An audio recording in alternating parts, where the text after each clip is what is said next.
Si tu médico sigue hablando todavía en términos de colesterol bueno y colesterol malo, cambia de médico ya. Desde mediados de los años 80 se puso en marcha una maquinaria propagandística brutal para señalar a la molécula de colesterol como la culpable de la gran mayoría de las enfermedades cardiovasculares humanas. Concretamente, el colesterol transportado por la lipoproteína LDL de baja densidad fue marcado como molécula mortífera en base a estudios carísimos y publicaciones que han tenido un enorme calado científico, a pesar de su débil evidencia, gracias a la presentación de sus resultados de una manera descaradamente manipulada.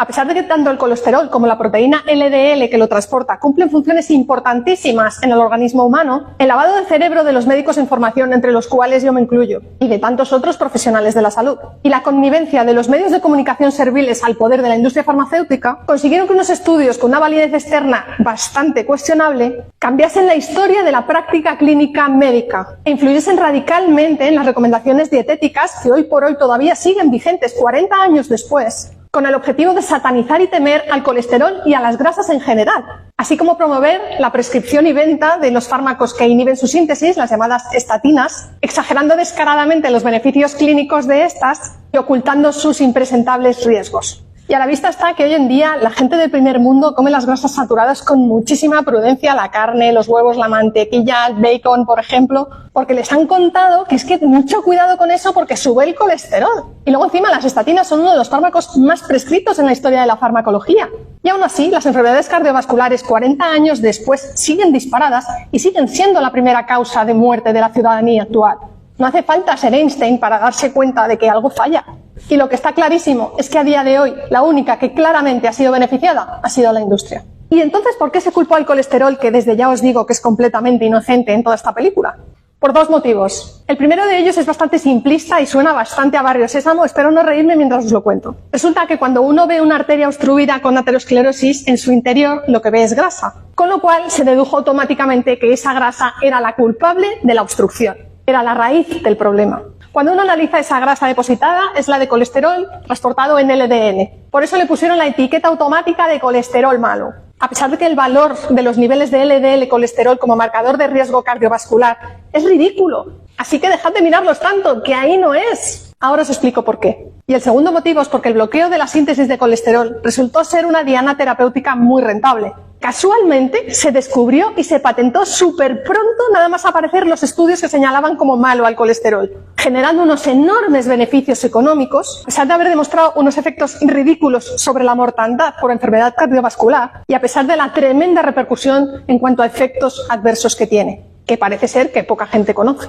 Básicamente se pasaron por el forro la relación beneficio-riesgo. La molécula de colesterol es importantísima y esencial para la vida humana y entre sus funciones incluye la síntesis de la vitamina D, la síntesis de las hormonas sexuales, estradiol, progesterona y testosterona. Forma parte estructural de la membrana celular de todas las células del cuerpo. Participa en la síntesis de los ácidos biliares, es el precursor de hormonas importantísimos como el cortisol y la aldosterona y es el componente indispensable de la vaina de mielina que recubre las neuronas. Casi nada, como para ponernos a jugar con ella. Y si afirmamos que el colesterol no es el culpable del endurecimiento y la oclusión de las arterias, ¿quién es el culpable? Se nos enseñó como mantra que el combustible energético principal del cuerpo humano es la glucosa, bien por ingestión directa mediante dulces o por la descomposición de hidratos de carbono más complejos, como en la pasta, en el arroz, en el pan, la patata, ya sabéis. E incluso se nos llegó a contar que las neuronas únicamente pueden funcionar a base de glucosa, lo cual se ha demostrado completamente falso.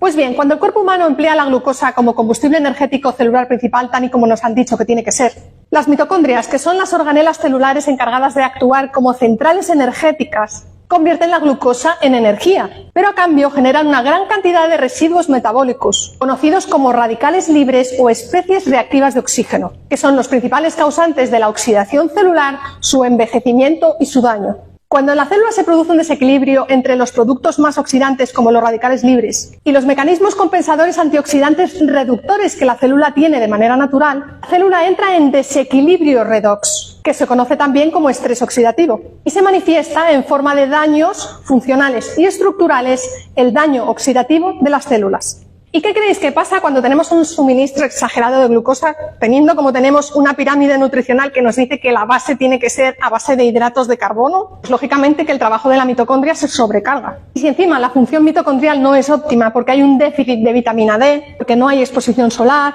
porque no se realiza un ejercicio aeróbico y de fuerza, o hay disrupción circadiana, la situación se convierte en una verdadera disfunción mitocondrial. Las mitocondrias, así dañadas, son muy poco eficientes energéticamente y generan un montón de residuos en forma de radicales libres, de manera que las células viven en un estado de estrés oxidativo continuo. En este ambiente celular tan enfermo, se desencadena una serie de procesos de liberación de unas moléculas señalizadoras del estado de inflamación que se llaman interleuquinas, que le envían el mensaje a todas las células del cuerpo contándoles la situación que se presenta. De este modo, se establece un estado de inflamación generalizado de bajo grado, pero silencioso y sostenido. Se conoce como el síndrome metabólico, aunque en realidad debería llamarse síndrome mitocondrial, porque el problema verdaderamente está en la función de las mitocondrias. El síndrome metabólico se define por la presencia de 3 o más de estos 5 criterios: hiperglucemia, hipertensión, hipertrigliceridemia, incremento del perímetro abdominal, es decir, obesidad troncular, y bajos niveles de colesterol HDL. El bueno. Se manifiesta típicamente en forma de un estado generalizado de resistencia a la insulina y es el verdadero marcador de riesgo de la enfermedad cardiovascular humana. El síndrome metabólico es lo que verdaderamente subyace a la gran mayoría de las enfermedades humanas modernas, que están asociadas a la falta de sol, al sedentarismo, a la cantidad de tóxicos que nos rodean y al consumo excesivo de hidratos de carbono, es decir, a la disfunción mitocondrial. Como veis, el colesterol malo LDL ni está ni se le espera en este escenario, no pinta nada. Ahora que ya sabéis lo que es el síndrome metabólico, os podéis hacer una idea de que las células de todo el cuerpo funcionan con una menor eficiencia energética, generan muchísimos residuos oxidativos, envejecen más rápido y ven alteradas sus señales de apoptosis o del momento en el que saben que tienen que morirse para ser renovadas y sustituidas por otras nuevas. Un desastre. ¿Y cómo afecta entonces el síndrome metabólico concretamente a las arterias? Echemos un ojo a su pared. En condiciones normales, la pared interior de las arterias está tapizada por una capa única de células muy suave que se denomina el endotelio vascular. Yo la conozco bien porque la veo mucho con el microscopio cuando voy a conectar vasos en las microcirugías. Lo que nos han contado clásicamente es que la aterosclerosis se debe al depósito y a la infiltración de grasas, concretamente de colesterol LDL, en esta capa endotelial, provocando su inflamación y su endurecimiento, que finalmente aboca en la obstrucción del flujo de la sangre, que se manifiesta en forma de infartos cardíacos, cerebrales o la disminución del riego de los miembros inferiores, conocido como isquemia periférica. Pero lo que sucede en realidad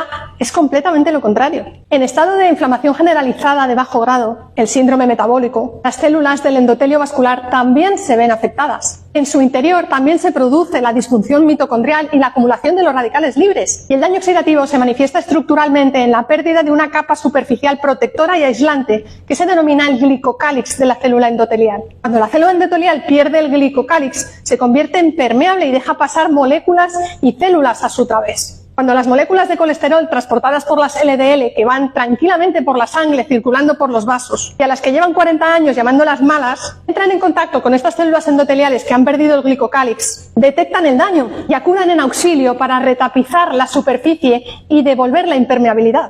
Pero al ser el daño oxidativo de la célula endotelial tan grande, entran en contacto con este ambiente oxidativo tan malo, se oxidan y se pudren, de manera que desencadenan una respuesta inflamatoria que va a tratar de limpiar todo eso. Los macrófagos, que son como las células barrenderas, engullen las LDL y se transforman en células espumosas. Y las células espumosas empiezan a liberar un montón más de señales de inflamación y se establece un auténtico círculo vicioso de LDL oxidada y podrida, macrófagos incapaces de comérselas todas, de llegada de muchas células inmunitarias debidas a las señales de inflamación, a la vasoconstricción por falta de producción de óxido nítrico, a la muerte celular por citotoxicidad y a la fibrosis y al endurecimiento por reacción de las células musculares que rodean al endotelio vascular.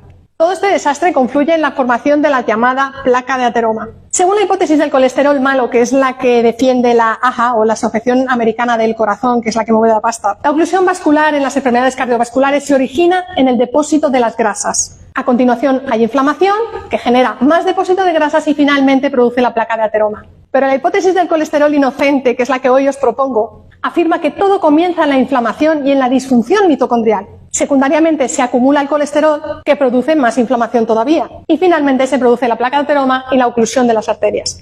Conclusiones. La ciencia oficial no apoya la hipótesis de que el colesterol LDL es bueno e inocente porque no genera dinero. Porque el síndrome mitocondrial o metabólico puede ser perfectamente revertido mediante medidas súper sencillas y baratas que favorecen el buen funcionamiento y la salud mitocondrial. ¿Cómo son? La luz solar y la preservación de los ritmos circadianos. Implica un buen aporte de vitamina D y unos correctos niveles de melatonina. el ejercicio físico aeróbico y de fuerza-resistencia, una correcta gestión del estrés, minimizar tóxicos y radiaciones, los ayunos y una dieta muy baja en hidratos de carbono o incluso cetogénica, basada en proteínas y grasas saturadas, de las que nos decían que eran horribles y monoinsaturadas, hacen que el combustible principal de las mitocondrias deje de ser la glucosa y se convierta en las cetonas que se generan en el hígado. Es la forma de funcionar del metabolismo de nuestros ancestros en las épocas de escasez de alimento. Con las mitocondrias funcionando a base de cetonas generando energía, el sistema es energéticamente muchísimo más eficiente y genera infinitamente menos residuo oxidativo. Y todo esto sin medicamentos. Ahora bien, exige una rotura completa de todas las creencias que nos han metido en la cabeza a lo largo de estos últimos 40 años y un compromiso total en cambio de hábitos para mejorar la salud. Qué fuerte, ¿eh? ¿Cómo se te queda el cuerpo?